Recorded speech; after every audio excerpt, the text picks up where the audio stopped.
Dizainers vārdos un darbos Marks saņēma sev īpaši piemērotu Okartes simpātiju balvu. Viņš kopā ar draugiem devās uz alternatīvās modes pasākumu Moment. Bija diezgan novatoriski tā 25. gadsimts.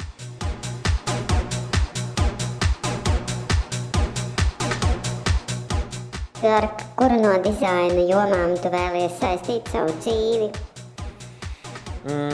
Noteikti. Es nezinu, vai es gribu būt interjera dizainers. Es gribu būt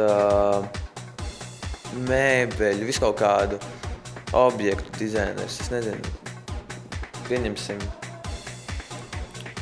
krēsls, skapis, karote, dakša.